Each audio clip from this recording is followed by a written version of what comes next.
when he starts telling lies about America's failures. It reminded me, Zerlina, of all of those Republicans who didn't vote for the infrastructure package and then would go back to their districts and claim credit for it as though they had voted for it. I think it's interesting that you have the president of Mexico effectively being the one to say, actually, that's not how the call happened and that's not how policy works. What have we learned? What do we need to learn as we move forward, Zerlina? We have to learn that the information infrastructure that we live in, the media infrastructure, it's way too siloed. And the fact that so many Americans bought into, frankly, lies that were told to them by Donald Trump, Donald Trump's media allies, and all of his allies in the Congress, essentially saying the same fictional stories, to David's point, about Donald Trump's plans for the country and what he would do if he were reelected. And I think now, I feel like I went into a time machine, Alicia, to the bad place. And it's really, really difficult in this moment to sort of brace yourself for what's to come, knowing what has already happened in the first term of Donald Trump. But I think it's important that we still do the fact checking. We still point out the lies. We still point out that Donald Trump essentially has run for president 3 times now on complaining about problems, putting forward ideas, not policies, that won't do anything to solve the problems he's complaining about. And unfortunately, too many Americans bought into lies being repeated to them in those media environments on the right wing that are not telling the truth about his plans, what they would do, and the consequences, the real consequences for the American public. So let's drill down, Justin, on those policies. You have exit polls showing that Trump's victory is due in large part to voters' anxieties about the economy and about immigration, telling to me that on something like mass deportation, you have heads of industry, heads of ag coming out and saying, well, not us, right? Like, you understand that this is not economically viable. What would the actual impact of something like the tariffs he suggested for our largest trading partner and mass deportation be to this country? Well, the tariff one's really easy, which is this is basically just a sales tax on goods that you import into the country. And so think about the stuff you're buying from abroad, all sorts of goods, all of those, if they're coming from Canada or Mexico, which are our largest trading partners when it comes to things like fruit and vegetables, they're going to go up 25%. And then think about things like the auto industry. I'm coming to you from just outside Detroit, where Auto's central. And we've got a lot of auto parts manufacturers here and a lot actually on the other side of the Canadian border. And actually to make a car, goods go back and forward across the border many times. But if that was going to add another 25% each time, that's creating all sorts of uncertainty for American businesses. And so you have crisis meetings going on in big businesses all around the country, basically trying to figure out how to work around what looked to be a very destructive set of policies. Steve Bannon, David, wrote about this door that all of this opens to grift, writing, quote, keep an eye on the corruption angle. When tariffs are imposed, administrations often, like that you've already laughed, administrations often create loopholes and exceptions, opening the door to lobbyists eager to deal. Don't be surprised if the Trump White House starts making assessments about companies and industries that play ball in ways the incoming president likes. Buckle up. A president who's funding his transition activities without any sunlight or disclosure, including perhaps foreign money. A president who has suggested that, you know, I will flaunt any rules there are and then test me, and it'll take you 2 years to catch up to me. No, there's a lot of danger here, and I think this weaves into the first question you asked, which is, what do we do to check all of this? Because I have a theory. We started talking about it earlier in this week on this show, which is applies both to the Democratic Party but also to the media and Americans of conviction.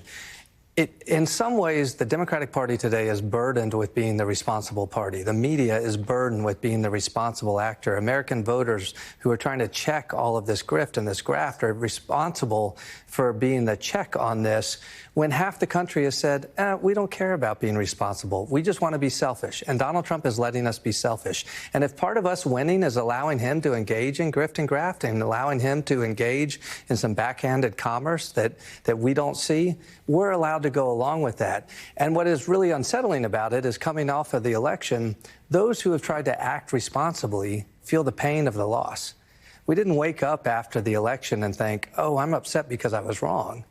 We're upset because we know we're right, but we're on the losing side of this battle.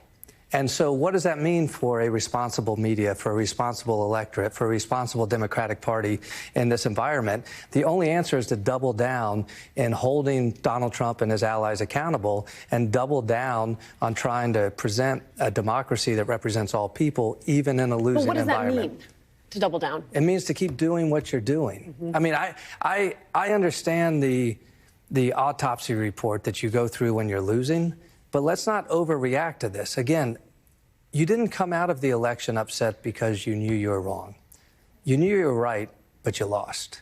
So don't change the fundamental values. Don't just say we're going to give equity to Donald Trump, which some people are doing. In the Democratic Party, in media, among the electorate, they're saying, I just give up. We're going to give him equity. We're going to give him parity to traditional American values. No, it's absolutely wrong. You can't do that. Forgive me for saying this. You can't go to Mar-a-Lago. You can't do it. It's going to get me in trouble. You can't do that. You have to hold Donald Trump accountable for being wrong. You have to hold all of his allies accountable for being wrong. Even if that means you're in a losing environment and you're threatening your own liberty and your own, security as an American, you either believe that Donald Trump and Trumpism is wrong and is a threat to American democracy, or you don't. That's the environment. It's hard. It is wild to me thinking, too, Justin, specifically about these tariffs, right? The fact that you have Scheinbaum sort of pushing back and saying, well, you think you're the only one who can raise tariffs here? Watch me do the same in response. The fact that you're going to have the U.S., Mexico, Canada trade deal come back to the negotiating table in just about a year. I mean, there is a lot here that is volatile for American consumers. Yeah, look, what an extraordinary moment that the first country that the United States decides to clobber after the election is those evildoers across the border at Canada. Didn't see that coming. We did, in fact, just have an election, and Trump was honest on the one hand, called himself tariff man, extraordinarily dishonest on the other. He actually laid out a policy. He said 60% tariffs against China, 10% against every other country in the world. And then 3 weeks later, that's all out the window because the original policy wasn't thought through. This one isn't thought through, and it's going to be riddled with all sorts of exceptions for all of his mates. Last time Trump did this, there were over 2,000 exceptions that were made for individual companies or individual goods that decided that where the White House was able to decide, we want to hit most people, but not our mates. Zerlina, how do you account for that uneven playing field?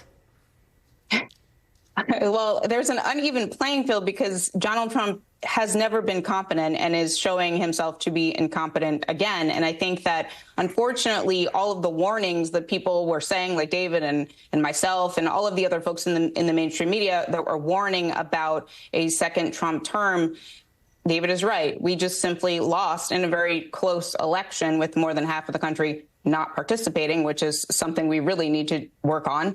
And I think that now the real consequences for the American public, because that's what I am focused on every single day. I'm thinking about the consequences of Donald Trump's incompetence, the consequences of Donald Trump's corruption, and the fact that he's flouting norms that should essentially be laws in this moment. And we're in a very dangerous situation because we find ourselves in a position that could have been avoided but wasn't, and now we have to make sure that we mitigate that damage. Justin Wolfers, thank you so much for getting us started. David and Zerlina, you are sticking with me. Before we go, if you watched Nicole's special last hour about the separated